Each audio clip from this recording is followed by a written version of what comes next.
We are back on the Rational Boomer podcast. Hopefully, your day is going well. It is Wednesday. We're midway through the week.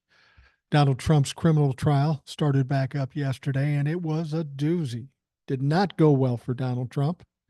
We've got Keith Davidson, who is Stormy Daniels and Karen McDougal's former attorney. And we thought David Pecker gave out some information that was damning about Donald Trump.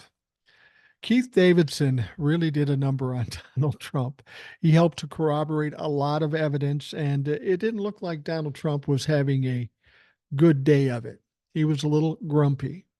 Now, prior to the start of court today, and we'll talk more about this, we'll go into depth about it, but we've been waiting for Judge Juan Marchand to make a decision on Donald Trump's violations of the gag order, what he was going to do. Now, it was interesting. We had Eric on yesterday, and he gave a scenario I hadn't thought of, but it's looking more and more like Eric was right about this. He said that he would probably come out with a decision, maybe a fine, yesterday or today, and he did it yesterday. He fined Donald Trump $9,000. Now, you and I both know that $9,000 doesn't do anything to stop Donald Trump, but it was what he wrote in the decision that makes it interesting. He pointed out to Donald Trump that $9,000 may not be a lot of money for some people. You know, it'd be nice if you could bump it up to 2,500 or 100 grand. But that isn't an option for Judge Juan Marchand. The law doesn't allow him to do that. The only next step he has is to put a motherfucker in jail. And that was the warning that Donald Trump got in that decision. And the way he handled the day in court may be indicative of how he felt about that comment. He sees jail in the not too distant future. But here's the weird thing, the thing that Eric brought up that is intriguing me, and that is that Donald Trump has another hearing about violating the gag order on Thursday. These are the violations he made after he had the hearing for the first set. So he's already had the first set. He has a decision. He's been found guilty of that by the judge. He's been fined for $9,000, and now he's going to have to go to a hearing again. So is that where Judge Juan Marchand drops the hammer? I doubt he's going to give him another $1,000 fine or $9,000 fine. Is he just setting Donald Trump up to drop the hammer? Like I said, he can't raise the fine. So his only other option is to put him in jail. So I think this has got Donald Trump thinking a little bit. And you have to understand, Juan Marchand's first priority isn't putting Donald Trump in jail. First priority is get through this trial clean, without too many hassles and without too much chaos, and get it done. That's his job. So that's what he'll be thinking about after the hearing on Thursday.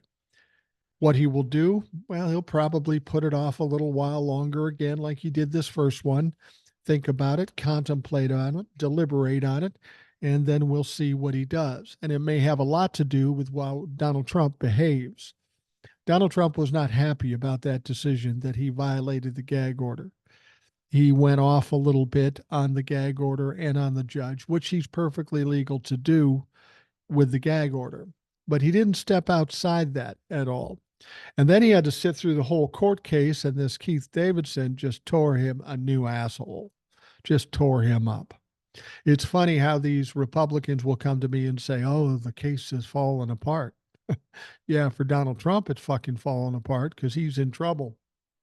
He could virtually get convicted today on what was revealed in the last 9 days of court. Other interesting thing, and I've heard other people notice this, and I'm not a lawyer, so I don't know if this is true or not. But every time the jury comes in from wherever they are, none of them make eye contact with Donald Trump. None of them. And they say that's a bad sign. Certainly coming out with a verdict, but even day to day in the court case, they're not even looking at Donald Trump. that could suggest that the jury's swaying against Donald Trump. And honestly, anybody who thinks Donald Trump is going to run the table here and not get convicted of multiple charges, you're just not fucking paying attention, honestly. All right. We do have some emails. Let's get to them.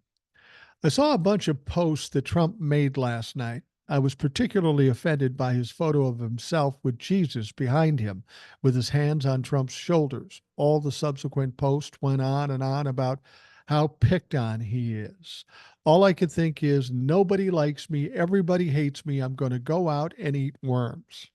Yeah, I remember that when I was a little kid. Some people said that. I didn't say it because, I'm fucking cool. But no, I'm kidding.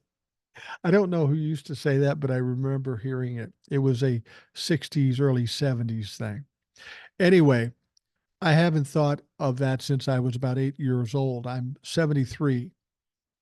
All I could do was laugh, just remembering the worms thing lightened my day. It lightened my day too. You don't hear phrases like that anymore.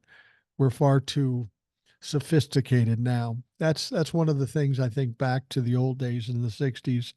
I try to imagine it in my mind, and I was very young at the time, but it did seem so much simpler.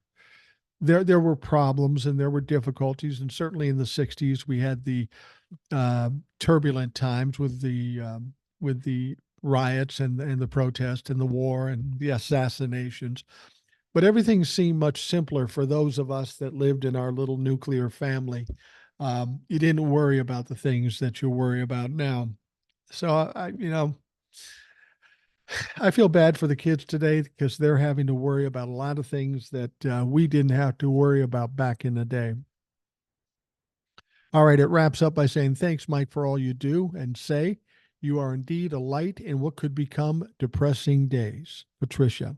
Well, thank you for that, Patricia. I appreciate that. And that's a byproduct that I wouldn't expecting when I started doing the TikToks and such. I just thought I'd spew my shit. Hopefully, someone would resonate with it, and we could do something ultimately if we had enough people come together. The fact that it does some people good, talks them off the ledge, makes them feel better. I'm very grateful that whatever I say or whatever we do has that effect, because I think we all need to chill the fuck out a little bit. Too many people worry about things that they have no control over, and that's just all wasted emotion. All you can do is what you can do. Focus on what you can do and do it the best you can and hope for the best. It doesn't do any good to worry about things that you have no control over. All right. Next one comes from Jake. He says, "Hey, Mike, just found you a couple of months ago. I'm not a boomer. Excuse me. I'm what's called a Xennial. I don't know what the fuck that means. Probably a combination of Gen X and millennial. I'm also an independent and moderate. I'd love to come on someday and chat with you about what a circus the third party independent candidates are. You're more than welcome. You're all more than welcome. All you have to do is send me an email, tell me when you can come on, and we'll set something up. And since you're a younger listener, all the more interesting."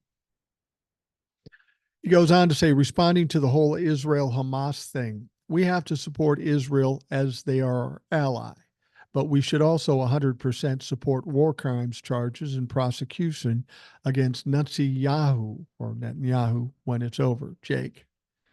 Yeah, I agree completely. I mean, one of the reasons we have this problem in the Israeli Hamas war is because of Netanyahu. And as I've said many times before, he's a little more than a mini Donald Trump. He's nuts. When he's out of office, whenever that day comes, he's probably going to be indicted, prosecuted, and convicted. That's that's why he's holding on so tight to the position he currently holds. He knows he's in fucking trouble. He's trying to do what Donald Trump is attempting to do, get back into the presidency so he can cancel all these prosecutions that are coming against him. He committed the crimes just like Netanyahu did, but he doesn't want to be held accountable. Well, I'm sorry, Donnie, that's not going to work this time. You don't have a fucking prayer. And Netanyahu, you'll get yours. It's coming. And I have a feeling that Joe Biden might be behind it to a certain extent. I mean, not overtly, but he'll be in the mix. He'll be in the mix. All right. Thank you very much, Jake. I appreciate that. All right. The next one starts out. Hi, Mike. Just when you think you heard it all with the orange crook, you get knocked for a loop. In listening to the Midas Touch, they were explaining how Trump media is going to screw their Trumpler fuck investors. Trump media has sent a letter to retail investors to move their shares from brokerage accounts to prevent brokerage companies from short selling DJT stock. Mind you, the majority shares are held by Trump and the large investors, but 70% from the merger, about 70% from the merger. They are a lot less retail shareholders, but they will, in my opinion, get screwed once the 6 month period is up. They're doing everything they can to drive the stock price up so that they will be able to sell after the 6 month period. All the little guys will get screwed because they're telling them that they can recall their shares and move it to a cash account or move it to their transfer agent.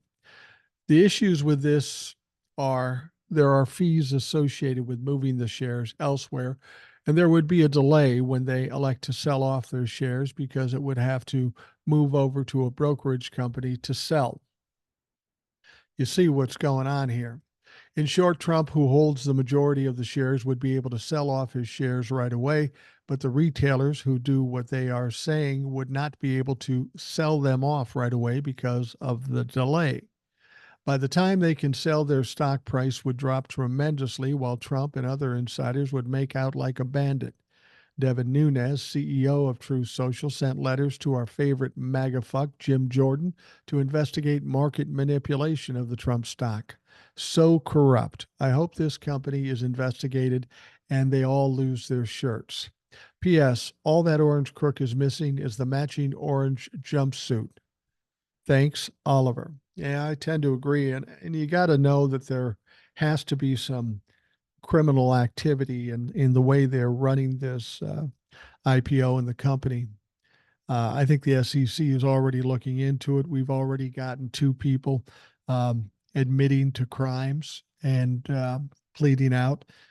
Donald Trump's situation with his IPO is a fucking mess. Anybody that invests in it is absolutely crazy. I know that, and I don't know fuck all about investing. I did hear this story about this Trump humper that put all his money into all his retirement money into Donald Trump's stock. And then it started dropping like a rock. Then he got scared and he had to sell it when it dropped a ton. In fact, he lost $500,000 of his retirement money. Now he says he's 73 or something like that, and he has to get back in the workforce. Are we supposed to feel sorry for you?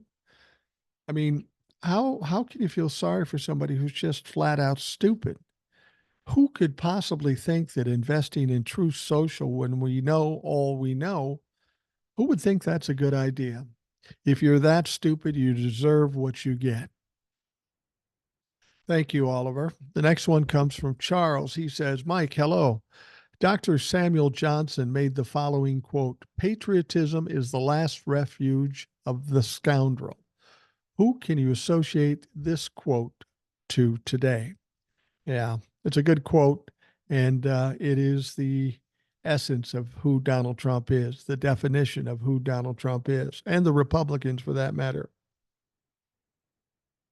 Everything they do criminal activity, corrupt activity, and then they try to gaslight people and try to hoodwink people by telling them, we're patriots. Well, you motherfuckers aren't patriots. If you think you're patriots, you have not read the Constitution. Thank you, Oliver. Hi, Mike. I have an important message for all Republicans out there. Note the sarcasm. The coming of Marjorie Taylor Greene in the House of Representatives in 2020 was a true blessing for the United States of America. Her detractors are themselves fake news, a hoax, and a witch hunt.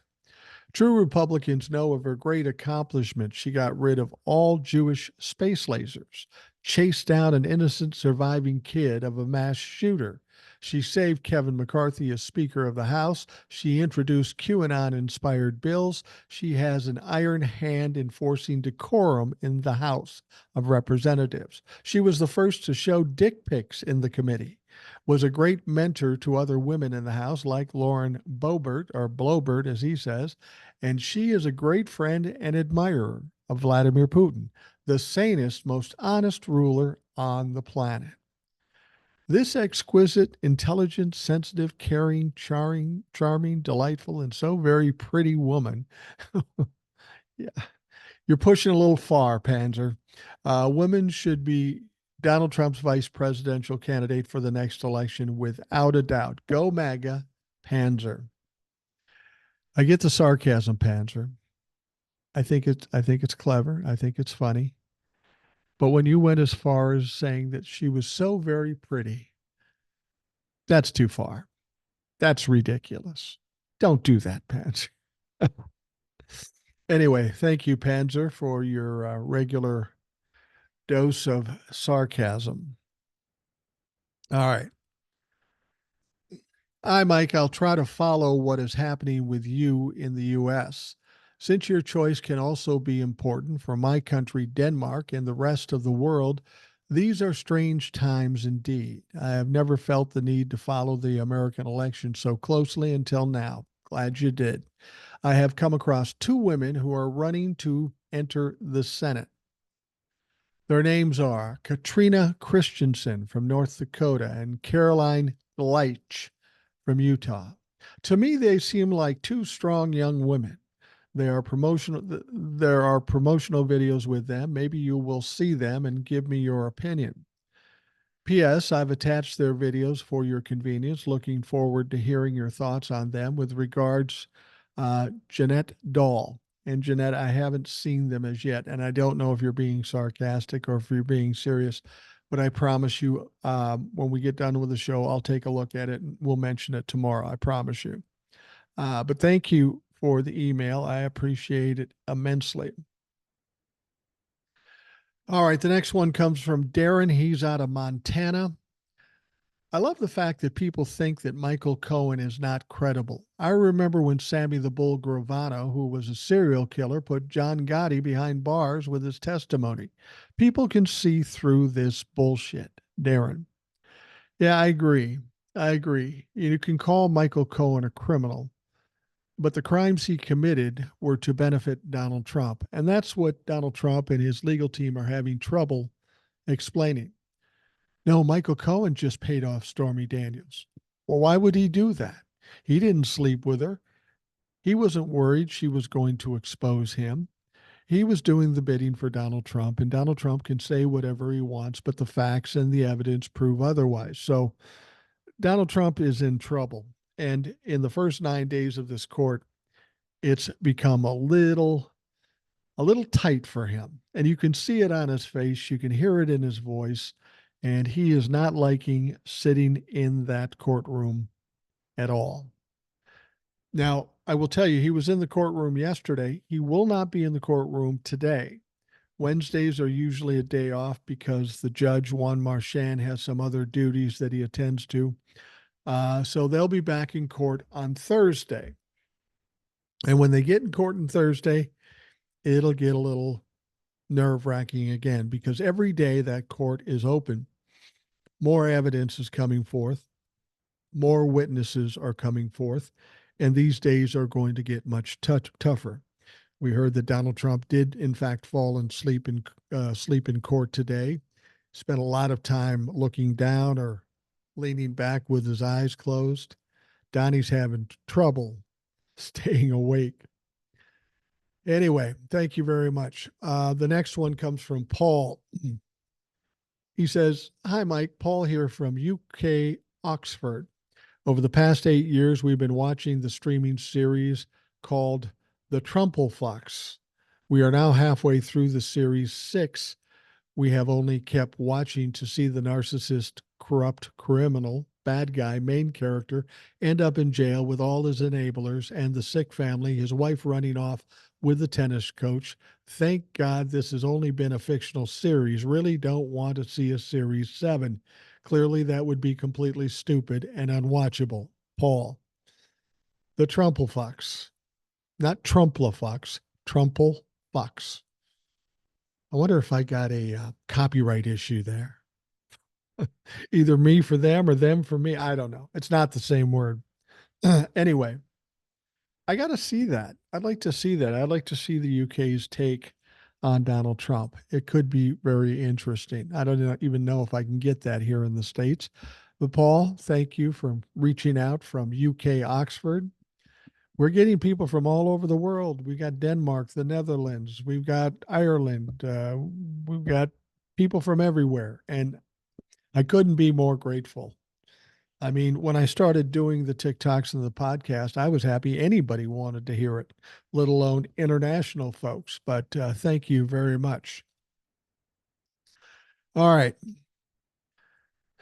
I was talking about the gag order and the violations Donald Trump committed, and the fact that New York Supreme Court Justice Juan Marchand had said he was reserving judgment after the last hearing last week. Judge Juan Marchand determined that Donald Trump violated the terms of the gag order intended to prevent him from lobbying public attacks on people involved in his criminal hush money trial, warning the former president he could face jail time if he continues to ignore the order. And that's kind of what we were waiting for. We knew he was probably going to fine him. We knew that the fine wasn't going to be substantial enough to shut Donald Trump up. But as you look at that decision, as I said on the bottom, he said it may be nice if I could raise the amount of the fine to inflict more pain in terms of punishment on somebody. But he doesn't have that option. He can't do that. He can't go more than $1,000 per violation. That is the absolute limit. And he said for most people that works, but for some people who have more access to more money, it doesn't mean anything. And since he can't raise the amount of the fine, his only other option is jail, at least as far as I know. Now, as I said, there's another hearing coming up on Thursday about new violations, so it's going to be very interesting to see what he does with that. We presume that that hearing will come before the trial starts on Thursday. He'll probably do the same thing. I'll reserve my answer till later. He's going to want to see if Donald Trump continues to do more violating of the gag order. So, anyway, that's where it stands. Trump is hereby warned that the court will not tolerate continued willful violations of its lawful orders, and that if necessary and appropriate under the circumstances, it will impose incarceratory punishment, Marchand wrote in his ruling. Marchand said the former president would be fined a total of $9,000 as the prosecution met the burden of proof for 9 of the 10 incidents that they alleged had violated the directive. Trump would need to make that payment by Friday. The ruling states, and Marchand said, while the fine in the case is not sufficient to achieve its purpose given the wealth of the defendant, he does not have the discretion to increase the financial penalty, requiring him to consider whether in some instances jail may be a necessary punishment. So there you go, Donald. You pushed him to the limit. Now, some people say, yeah, Donald Trump wants to go to jail. Then he can become a martyr. Then he can start fundraising off of it. And that may be true. That is probably true. And I think that will remain true up until the time that door slams behind him and he spends a night or two in jail. Oh, he ain't going to like that. There isn't free flowing Diet Coke, nobody to change his diaper. Oh, that will be painful for him. So they talk about fining $1,000. Donald Trump has to come up with that money by Friday, which may be tough. I mean, he's a little tight these days. Fundraising isn't going well. Legal fees are getting expensive, and it's a little rough on Donnie these days. Um, it's it's kind of interesting because a lot of people would come to my page and say, "Oh, he's not going to do anything." And I told you that Juan Marchand is kind of a straight laced judge. He's very conservative.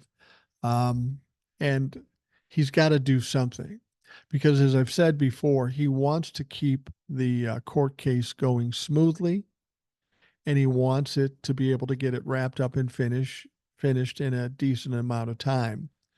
And he's got to keep Donald Trump quiet. If he continues the way he is and he does some things in the court or just outside the court, he could influence the jury. And I'll be honest with you, I don't think he can get any positive by influencing this jury. I think they already hate him. If you have to sit real near any narcissist for 9 days, you get a real sense who this motherfucker is. And you don't like him. And the fact that nobody's looking at him when they come in the room, that's very telling. Donald Trump's not doing anything to endear himself to the jury. It's just not in him to do it. Now, prosecutors argued at a hearing with the judge that Trump violated the order 10 times through derisive social media posts and posts to his official campaign website, putting witnesses in the case at risk of feeling intimidated. We know that's exactly what Donald Trump wants to do. He wants to get names out there. So his dumbass Trump-lafucks will go after these people and and intimidate them. I mean, that's how Donald Trump's always done business. He's a bully. If he doesn't get what he wants, he threatens. And we've seen it before. I've talked about the case, the lawsuit that was happening before the 2016 election. That was the case of a lawsuit where he was a co defendant with Jeffrey Epstein, believe that or not. And this case was about the rape of a 13-year-old girl. He and Epstein allegedly did that. Well, that case was coming up just before the election, and somehow that disappeared. Now, some people will say, well, she knew she was lying, so she just didn't do it. Well, we're seeing now in this court case how Donald Trump does things. He either pays people off or he intimidates people. And I would think in the case of this woman who was a girl when this happened to her, there was a certain amount of intimidation because she went into hiding after that happened. I think once Donald Trump is weakened sufficiently, I'm willing to bet we will see that lawsuit again or something tied to that. I mean, if you read that lawsuit, it is fucking horrific. Absolutely horrific. The kind of human that Epstein and Donald Trump are, they should, I don't know. You know what? I knew this, I knew this guy once and wasn't really a friend of mine. He was acquaintance, you know. And apparently his brother had been arrested for molesting young girls. I mean, it sounds like this guy was a very dangerous guy. And needless to say, this acquaintance of mine, he wasn't guilty of that, but he was a little nervous. It was going to come up in the news and everybody would hear about it. So he went and called a bunch of people he knew to give him a heads up before they saw it on the news. I'm sure he didn't know what to do exactly. And I remember I was sitting in the car with my wife and I got the call. I'm on speakerphone and this guy calls me. He's very upset and I don't know what it's all about. And then he starts to tell me the situation.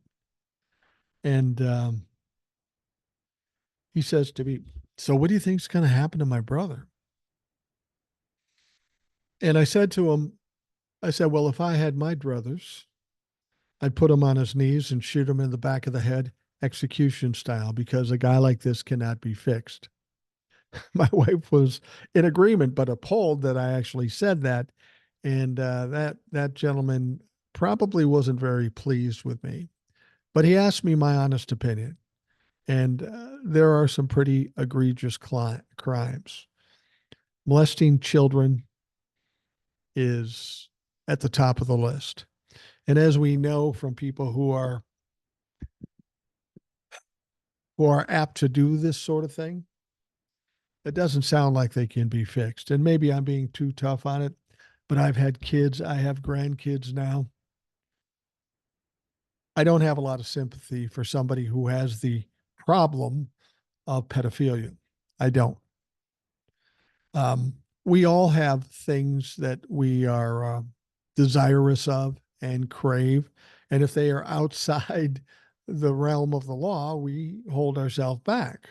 I'm not saying I do that I can think of, but certain people have standards that they live by. And even though they have these ideas in their head, they don't follow through on them. So that's why I don't have a lot of sympathy for these people. They deserve what they get. They should never be let out. And, it's funny about that guy. I don't know his brother at all, but that guy was in jail for about 10 years and he got out recently. Can't imagine what's going on, but I would not feel safe with my kids in a 30-mile radius of a fucker like that. But of course, we don't know how many of them are out there. I know there's those maps online that tell you where all these people are. I don't even know if I want to see it because I don't know. I don't want that in my head, worrying about that. But it is a problem. And Donald Trump is among that type of people, just like Jeffrey Epstein was. And I think that will ultimately come out and be exposed. And it will be just one more nail in the coffin for Donald Trump. Here's what you have to understand. If Donald Trump is actually the nominee, he will lose in incredible fashion in November. He will be walloped. It won't even be close.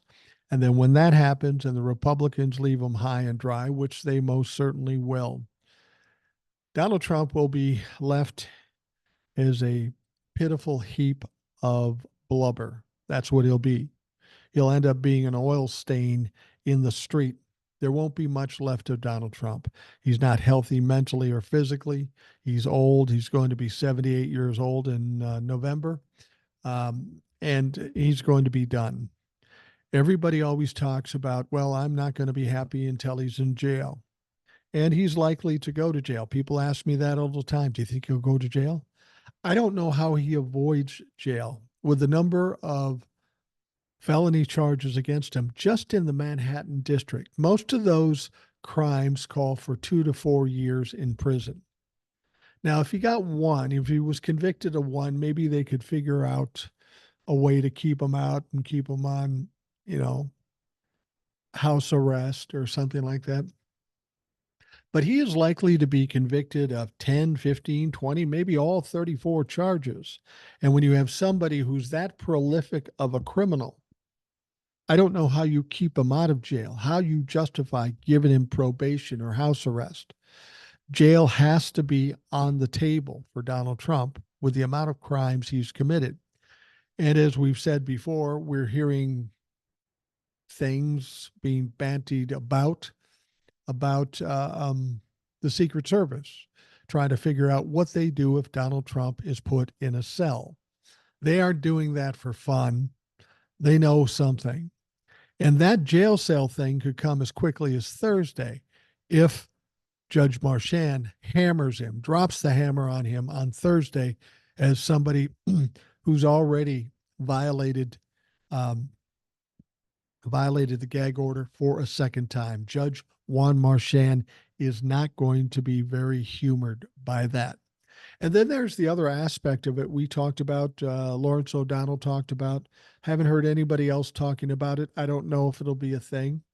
But for all intents and purposes, Donald Trump has committed a crime the moment Judge Marchand has said that you're found guilty of contempt of court and here's a fine. The moment that happened, he violated the terms of his release in the other three trials.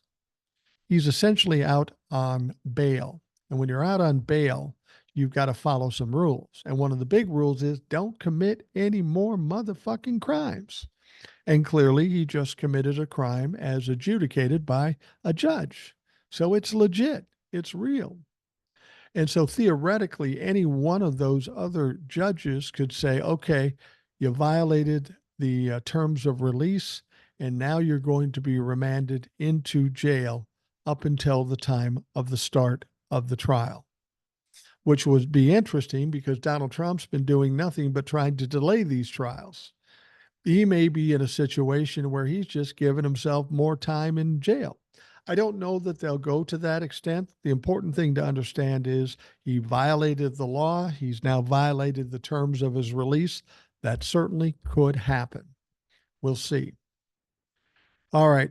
We are going to take a quick break and we'll be right back.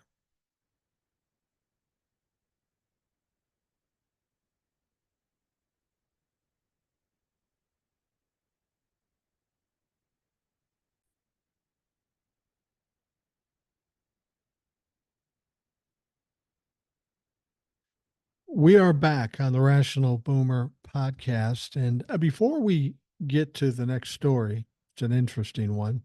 I wanted to bring something up because some people have brought this to my attention and I didn't know about it. I think it's only with the YouTube thing, those of you that are watching on the YouTube. Now, with YouTube, I allow them to put an advertisement. I think there's one in the beginning and one in the end, maybe one in the middle. I don't know. I don't really know what they're doing. But some people have come to me and said that they've put in commercials having to do with Republicans or Donald Trump. And if that's the case, I don't know. I don't watch my own YouTube videos because I'm doing it. I don't need to watch it. But I don't know how to think about that. Some people complained about it when it happened. Some people laughed about it. And I'm going to check in with YouTube and see if I can make sure that doesn't happen. But I'm not so sure I want to do that because here's the deal. Um, if there is a Donald Trump or a Republican commercial within this podcast, it's not doing any good. It's not doing any good. I mean, it's like selling ice cubes to a fucking Eskimo. It just doesn't work. Nobody here listening to this is going to buy into it. And there's part of me that really enjoys taking money from Republicans for talking shit about Republicans. I don't know. Maybe I'm weird. Maybe I'm a little off. That wouldn't be the first time I heard that, but I don't know. I really don't know what commercials they put in. I allow them to do it. And why? Because they pay me a little bit of money. And I mean a little bit of money. I'm here every day, put an hour and a half, 2 hours in doing this. If I can make a couple bucks doing it, fuck it, I am. As long as it doesn't hinder what we're trying to do or affect the message we're trying to get out. And so far, I don't think it is. If it is, let me know. I'm still going to take the money, but tell me anyway. Anyhow, so if that's happening, I don't know all of what the commercials are. They don't tell me that. They just kind of insert them. I'm certainly not putting them in. But if I can take some of the Republicans' money, I know they don't have much. So if I can take a little bit out, that's that much less that they can do advertising that will do them some good because it ain't doing any good here. Anyway, let's continue. We know that Marjorie Taylor Greene still talking shit about Mike Johnson. Oh, she hated the fact that he put up the bill to give funding to Ukraine, Israel, Taiwan, the humanitarian aid for Gaza. She hated that. And now she's talking shit about again trying to get him to vacate his office, put him up for a vote of no confidence. And I was thinking about that word vacate. I really like that word vacate as of late. Marjorie Taylor Greene's trying to get trying to get Mike Johnson vacated from his job as Speaker of the House. Donald Trump is sitting in court every day between his whining and bitching and moaning and sleeping. He's vacating his bowels. And then we've got Melania Trump. She vacated his marital bedroom years ago because fucking ick. And then the last vacate aspect of this is coming in November when Donald Trump gets completely wiped out.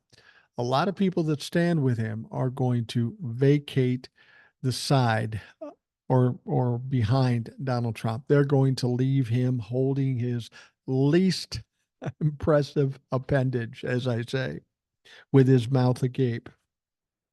Anyhow, the interesting thing about this is Marjorie Taylor Greene hates Democrats and she's mad at Mike Johnson. And she's going to try to scare him by saying, we're going to vacate you from the Speaker of the House. Problem is, the Democrats came in and said, no, you're not. We're going to save him.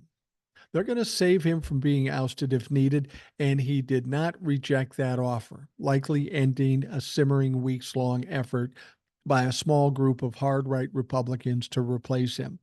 Now, what probably went on here is they cut a deal. The Democrats were desperate to get this funding to Ukraine. And I understand that. It is absolutely important for Ukraine. It's important for this country. It's important for the safety of the world. Why the Republicans don't get it, I don't fucking know. But the Democrats did want to get it done, and they were willing to sell their soul. And they said that they would save Mike Johnson if they tried to vacate him or give him a vote of no confidence. And they can, and they will. So I'm thinking there was a deal cut there. You get us the Ukraine stuff, you know it's the right thing to do, and we'll make sure you're saved. And that's probably the deal they cut.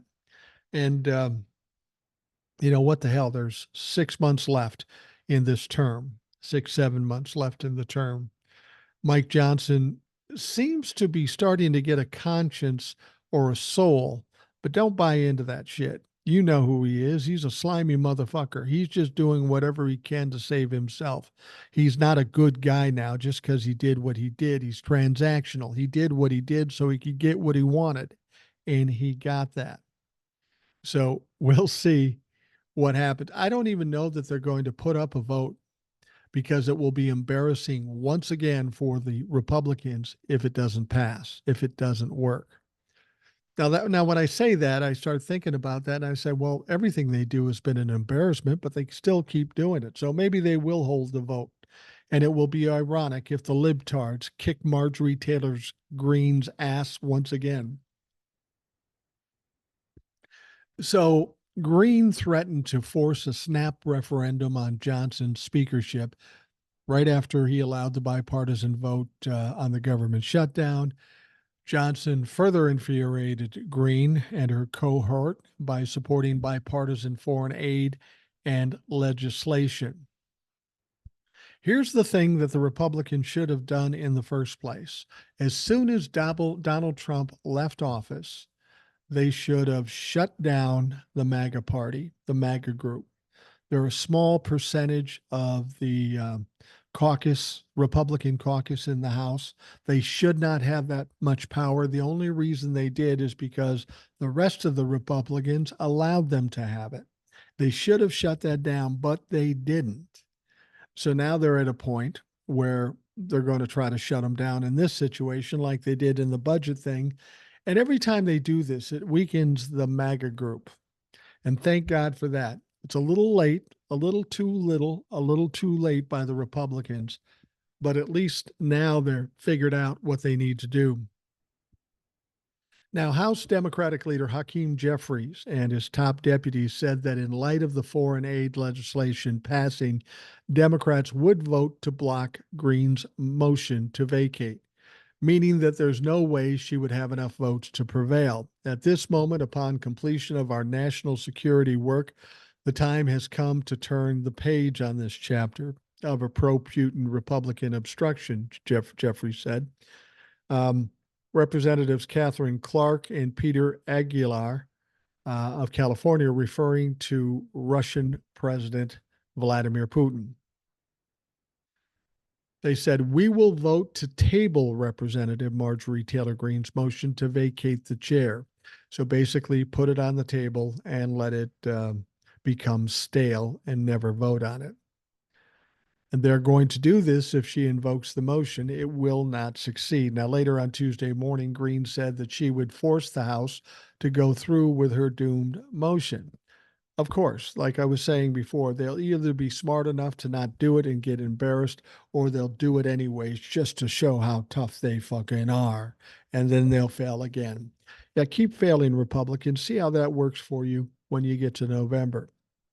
She said if the Democrats want to elect him Speaker and some Republicans want to support the Democrats' chosen Speaker, I'll give them a chance to do it, Green said on social media.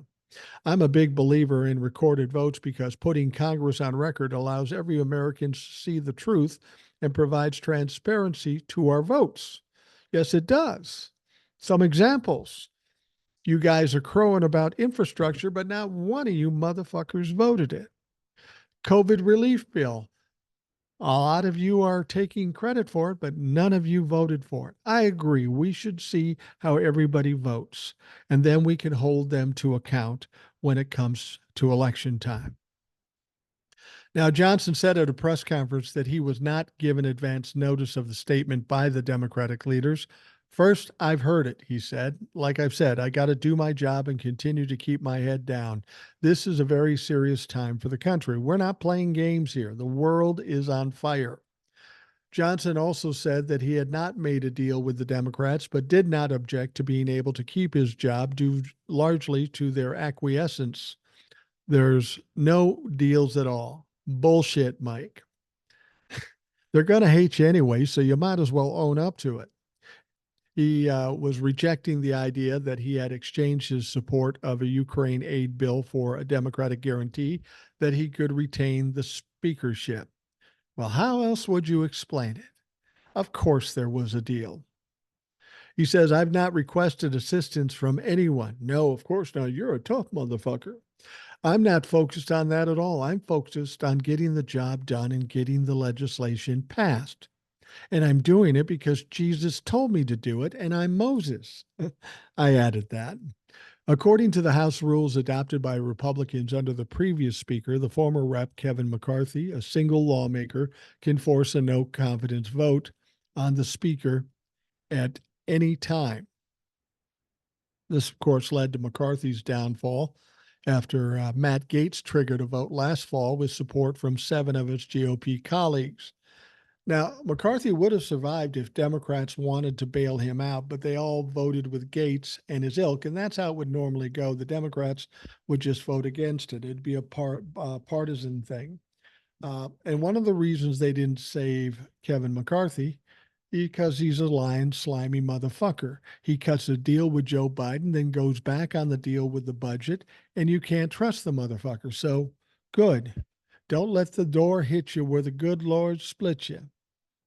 Now, several Democrats had previously said that they would help protect Johnson from Greene's resolution. And even before Jeffries made this official Tuesday, it seemed the Green lacked the support she needed from her own Republican colleagues to pull off an ouster. And that's probably true. I think the vast majority of the Republicans would not vote for this. This just puts the caucus in more chaos. There's 6 months left. They're going to accomplish nothing. And there's really no reasonable replacement for Mike Johnson. They fought like hell to get Mike Johnson in the job. What's going to happen when they have to replace him? It's just going to be a fucking mess. And that's, of course, what MAGA wants. They want chaos. They want a fucking mess. And the vast majority of the Republicans don't. The Democrats don't. Look, in the short time we have in the term or the session, there are a few other things we've got to get done. And Republican or Democrat doesn't matter if you don't have a Speaker of the House. If you don't have a Speaker of the House, there's literally nothing that can be done. Everything is at a standstill. So while Mike Johnson may not be our best choice for Speaker of the House, it's better than not having one, especially if we have to get some things done between now and November.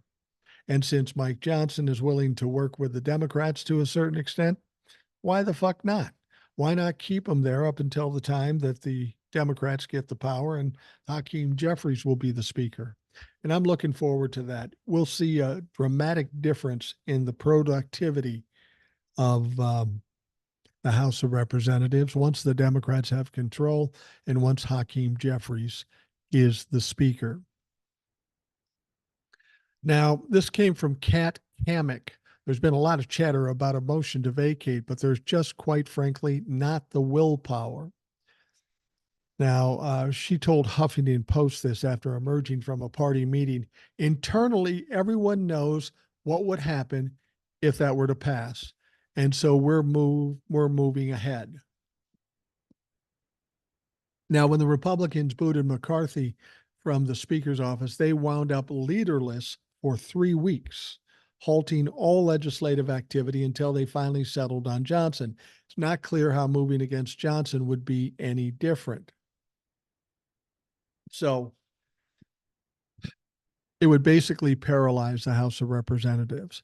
Nobody of a reasonable mind wants that. Of course, MAGA does, but they're fucked anyway. And we should be squeezing MAGA, taking the power away from them, putting them in their place where they belong. The fact that they had any power in the Republican Party is absolutely ridiculous. Why they allowed that to happen, I don't know. But now they're paying the price. They've gone through almost an entire session. Well, at least 3/4 of the session, and they've accomplished nothing. And anything that's been actually passed has only been with the help of the Democrats. So the Republicans don't have much to be proud of come election time. And you can bet that the Democrats are going to shove that shit right down their throat. All right, there's some news about Donald Trump, his lawyers, and the trial. And I don't think anybody will be surprised by this one. Apparently, Donald Trump is not happy with his lead defense attorney, Todd Blanche, according to the New York Times. Now, what you have to understand about these attorneys, they're not allowed to do what they know is to be right to win the case. They have to do whatever Donald Trump tells them to do. So it seems kind of ridiculous that he's mad at Todd Blanche for doing exactly what he's told him to do. I'll tell you where the mindset here is with Donald Trump. He's losing. He knows he's losing. He's embarrassed.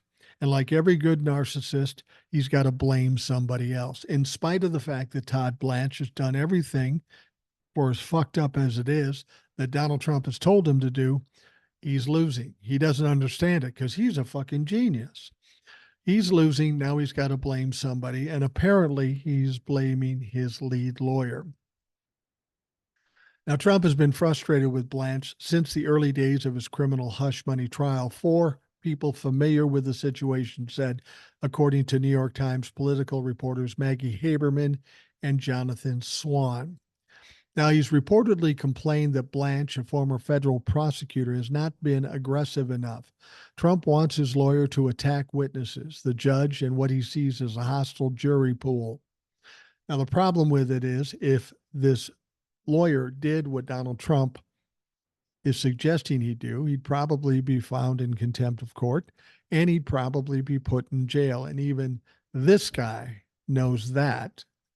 The sources said the former president, notorious for ducking bills, has also complained about the price of his attorney's legal fees. Well, of course he is, because he's getting down to the bottom of the barrel with his funding, and it's going to make it a lot harder for him to pay his bills. And when he doesn't pay his bills, I don't know what happens. Now that we're in this trial, I don't think the judge would allow the lawyers to back out.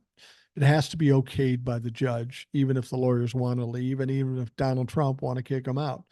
The judge has to agree to it and approve it, and that's just not going to happen. As I've said earlier, Judge Marchand wants to get this case done, completed, get a verdict, and move on. That's his job right now as the judge of this court case, to get it done and get it done efficiently and properly. And he's not going to let Donald Trump fuck around and try to find a way to delay it again. Now, Jason Miller, a senior advisor to the Trump campaign, told the Times that Trump and his team are focused on fighting the ridiculous case and that anonymous comments from people who aren't in the room are just that. Basically saying, oh, that's not the case. That's not really happening. I think we all know Donald Trump well enough, and we see the situation in the Manhattan district, and we can see Donald Trump doing this very thing. understanding that he's losing, that it's not going the way he wants. So he's got to blame somebody. And the only person to blame is his lead lawyer. Now, Trump is currently in court for a third week on the charges of falsifying business records. Prosecutors say Trump engaged in a catch and kill scheme, as you know, to suppress negative stories about himself ahead of the 2016 election. Donald Trump, of course, is telling people, oh, no, I just didn't want Melania to find out. Well, she found out. And he released all the people, Stormy Daniels and Karen McDougal, from their NDAs right after the election. That's the thing with David Pecker and this lawyer for Stormy Daniels. The information that's come out, the evidence that's been brought to light has been absolutely devastating to Donald Trump. His lawyers know it. Donald Trump knows it. All they can do is say, this is ridiculous. It's not real. It's a hoax. It's a witch hunt. But it's pretty clear from the reports we get from the court case and the trial as it's going along. It's not going well for Donald Trump. And Donald Trump is just now starting to realize he may not be able to get out of this. And as I've told you before, a lot of people think he's going to run the table and not get convicted of any criminal charges. And that's absolutely ridiculous. He's going to get convicted of multiple criminal charges. It's not if, it's how many. And we will find out soon enough. This is about a 2-month case, and we're 3 weeks in. Maybe a month and a half from now, we'll know if Donald Trump is a convicted criminal. I guarantee you he will be. The interesting thing is, what will be the sentence? And then, of course, he'll appeal, and he may not be in jail before the election. But that doesn't matter. Those convictions make all the difference in the world. Now, Todd Blanche has apparently tried to placate Trump to some extent using strategies in court that some analysts have characterized as terrible and bizarre. Legal experts have suggested that Trump is hurting his own defense by forcing his attorney to spout falsehoods and push political rhetoric that does not hold up in court. And for the life of me, I don't know why lawyers do this. Is it all about the money? It can't be about the publicity, because the publicity he's getting is absolutely ridiculous. He's looking like a fool thanks to Donald Trump. That can't be good for years to come when he's looking for other jobs. Oh, you represented Donald Trump? You did all that stupid shit and you lost? Yeah, that's not going to get him any business as far as I'm concerned. Now, last week, Judge Juan Marchand told Blanche he was losing all credibility with this court after he argued that his client was trying hard to comply with a gag order preventing him from attacking people in the case. Yeah, that's a red flag. That's bad news for Todd Blanche. When the judge of the case early on in the case says you're losing all credibility, that doesn't make it any easier to try this case. Now, Marchand ruled Tuesday that Trump had violated the gag order, as I mentioned, and warned him he could face jail time if he continues to do so. $9,000 was what he was fined. And Thursday, there's another hearing to talk about the new violations of the gag order. And what Marchand will do at that point, God only knows. But regardless of what it is, it's not going to be pleasant for Donald, and Donald is not going to like it. And he's going to blame the judge, and he's going to blame the lawyer. Then you throw in the fact that at some point in the next couple of weeks, we're going to see witnesses like Hope Hicks, somebody who's been the closest to him while he was president, Michael Cohen. We've got Stormy Daniels, Karen McDougal, and God knows who else. Now, when Michael Cohen steps up there, they'll try to discredit him. He went to jail. He committed perjury. He's a tax evader. But he did all those things for Donald Trump's benefit. So that's going to have some bearing. But I think more importantly, as they try to discredit Michael Cohen, I think the prosecution is setting it up so that doesn't work. All these smaller people, these smaller witnesses that we don't know much about, like Michael Cohen's banker, are going to allow corroboration with what Michael Cohen said. You may not trust him. You may think he's a liar, but we've got two other witnesses that corroborate exactly what he says. So they're setting Donald Trump up in this situation, and Michael Cohen will be a pretty damning witness. I'm really interested in Stormy Daniels, though. Stormy Daniels, to me, is the wild card. Stormy Daniels is a porn star. She loves publicity. She loves attention. And she says whatever is on her mind. Now, I appreciate a woman who does that. But this could get a little crazy in court when she is on the witness stand. She's going to be embarrassing Donald Trump in front of everyone. And Donald Trump doesn't handle that very well. So it's going to be interesting to see what happens and how Donald Trump responds and how outlandish that Stormy Daniels is going to get. All right, now Trump's been on trial for just over 2 weeks, but one reporter says that it's put him in such a sour state. He's so upset, and as I've told you before, kind of emotionally distraught. It's hurting his ability to fundraise. He was in court yesterday and he says, I should be out in Georgia. I should be fundraising, but I'm here in court. Oh, poor me. Woe is me, Donald Trump. But the funny thing is, he had Saturday, Sunday, and Monday off, and he has today off. But is he out campaigning? Is he out fundraising? No, he's not. And apparently, he's in a horrible mood, and it's hard for him to sort out and sort of do donor events afterwards or talks strategy after the sessions in court because he's fucking livid. Not surprising. That is his personality. That's what narcissists do. They have learned over the years if they get really mad, people get really scared and they bend to their will. But we're in a much different situation now. We've got the entire country watching what's going on. We've got a courtroom, we've got a judge, we've got lawyers, we've got jurors, and nobody's going to be intimidated by Donald Trump's outburst or his anger. It's just not going to happen. Donald Trump may have had some power back when he was president or back when he was running his company, but that power is all gone, and nobody gives a fuck if Donald Trump is upset. Now, there was a writer that pointed to a story from some writers from the Washington Post describing effects of being stuck in a stuffy court as being disruptive to his campaign and that his mood is intentionally worsening, according to top sources. Now, the former president is accustomed to near daily rounds of golf, constant stimulation, and cheers when he enters and exits a room at Mar-a-Lago. Instead, he's now reporting 4 days a week for mundane court arguments and long stretches without permission to check his phone. Motherfucker can't even check his phone.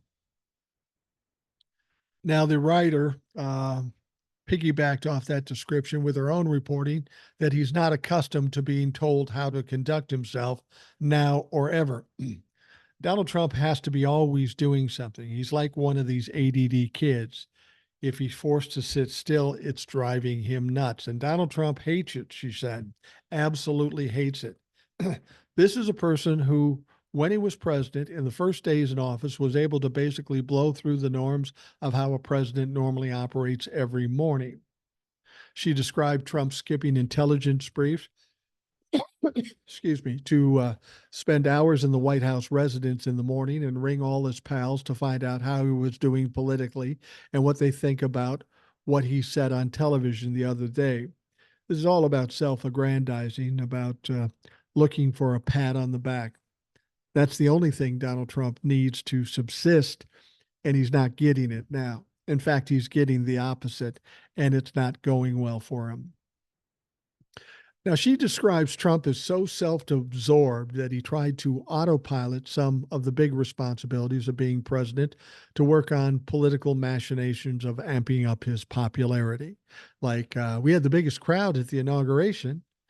That's why it's been so striking for the 45th president to sit and try to stay awake in a frigid courtroom where the writer notes he cannot speak or he's not supposed to speak. The former president is accused of the 34 count indictment, and he's having to sit there and listen to shit he does not want to hear. Now, as I say, when Michael Cohen comes up or Stormy Daniels comes up, that's when it's going to get embarrassing. I mean, the stuff he's hearing now is not good, and he's not happy about it. Stormy Daniels comes up, Michael Cohen comes up. He has a particular hate for those people, and it's going to be hard for him to keep his yap shut. And I hope he doesn't, because if he doesn't, he is going to pay a price. And he may think it's cool to go to jail for a couple of days and he'll fundraise off of it. But I guarantee you, when Donald Trump enters prison or jail, this is not going to be a good experience for him. They don't handle people with kid gloves. They cuff them, they print them, they throw them in a jail cell, and then they forget about him. And as I've said, we're hearing that the Secret Service is preparing just in case that he does have to spend some time in jail as to what they're going to do about it. I mean, the fact of the matter is you can put him in a jail cell by himself and leave him the fuck there, put a couple Secret Service out in front, he'll be fine. At least the Secret Service understands it's not like they can say, no, we won't allow that. They don't have a fucking choice. They don't have jurisdiction in a state. They're federal law enforcement. They're going to have to do whatever the judge tells them. And the judge is not going to be happy if he has to shut up Donald Trump and he can't control himself. The judge will not have the courtroom turned into a circus because it's going to do the opposite of what his intention is. And as I've told you, to get this court case done, get it adjudicated, get it decided, get a verdict, and get it done. That's what he wants. That's his job, and that's what he wants most. Donald Trump would like otherwise, but the judge has the power in this court, not Donald Trump. And this is what's fucking with Donald Trump's head. All right. We are going to wrap up the Rational Boomer podcast. I want to thank you for taking the time out of your day to listen. I hope you have a great day, and we'll talk to you again tomorrow.